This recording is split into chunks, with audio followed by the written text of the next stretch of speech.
And we are back. Had an opportunity to look at an article, The Racial Makeup of Americans' Prisons,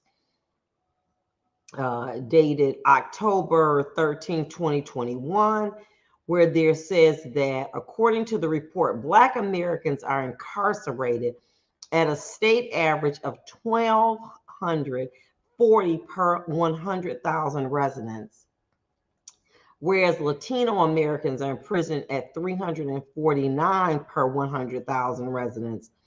White non-Latino Americans are incarcerated at 261 per 100,000 residents.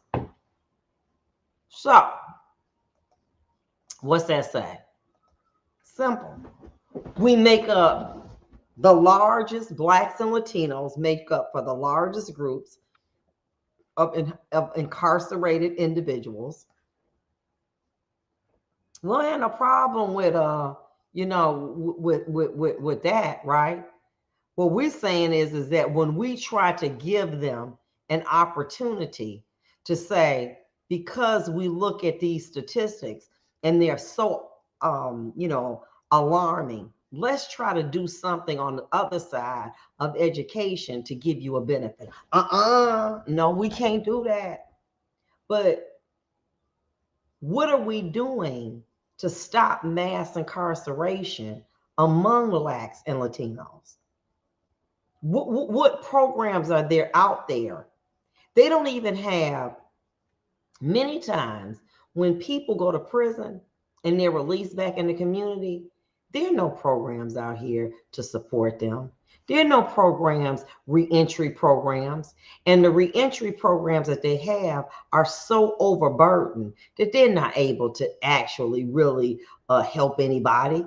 Many of the people, a third of the population has some form of mental illness. When they get out, when they get back in the community, they're not able to treat that.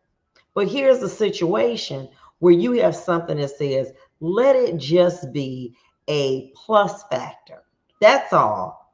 And now what we're doing is saying, oh, well, what group can we say that that's discriminating against? Oh, yeah, we use Asian Americans.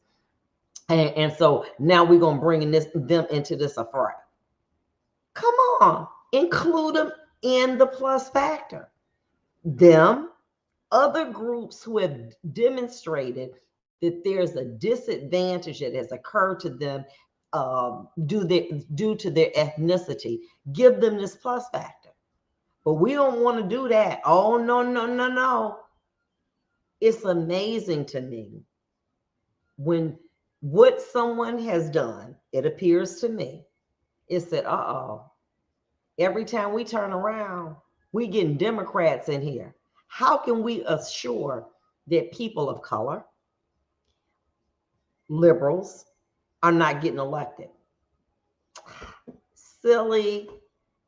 Redraw the way that they're elected, change the policies that allow them an opportunity to gain higher education. And then what you can do is you can exclude these people from being able to make a difference. This is amazing. And I'm going to tell you what's going to happen. They're going to allow those Republican senators or legislators to draw the voting map, and everybody else is going to follow suit. I guarantee you, if this case passes, this case is coming up. If it passes, and it's I forgot to put down the name of it. It's going to be up. I want to say October 12th. If it passes, let me tell you what's going to happen. You're going to see it across the country. And what's important, why would you see it across the country? Because we got a federal election coming up. If this passes, this means that those blocks of very conservative states will now adopt it, just like they did with Roe v. Wade, and it will guarantee that there is Republican representation in that White House. Guaranteed. I don't care how long y'all stand in line. you're going to automatically dilute the vote if in fact this occurs. You're going to have more. And what happens? We almost have a close tie with the Republican House and Senate. This law assures that it'll never be close again.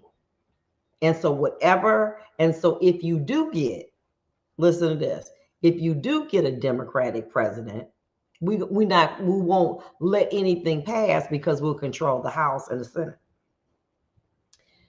But we can also assure that we get a Republican president. Why? Because we've redrawn the lines. This is happening. This happens in our workplaces. Follow along. You start doing too good. Oh, we decided we're going to put more kids in your classroom. But the suburbs, they don't have that problem. But the inner city schools, you got 35 to 40 students in one class. And in the suburbs, you got less than 30 in a class. If you change the rules of engagement, you control it. Jeanette Corbin said, we cannot let the Republicans in the White House in November. If this law passes, you're going to have those states that favored Roe v. Wade are going to fall in suit, and they're going to change the way that the congressional districts are drawn. And as a result, you're going to have all Republicans in the House. They're going to all get elected in the House and the Senate. That's what's going to happen. And you're going to have a Republican president.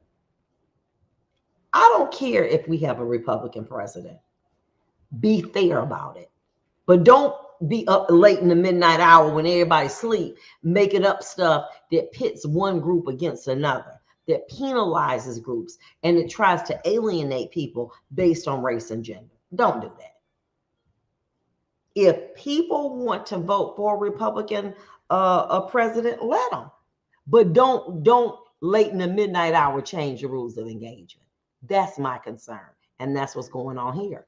And once they were able, in my opinion, to get Roe v. Wade overruled, oh, they on and popping. What y'all got next?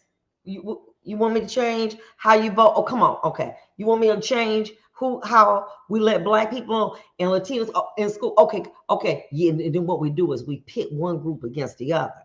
And then we hide our hand.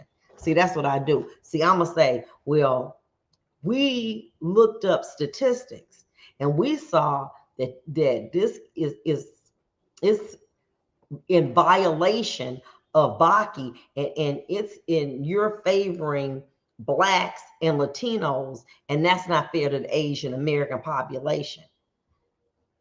And but I'm wondering who encouraged the bringing of this lawsuit. We'll use somebody, but we ain't gonna say nothing. We're gonna use somebody else, and we're not gonna say nothing.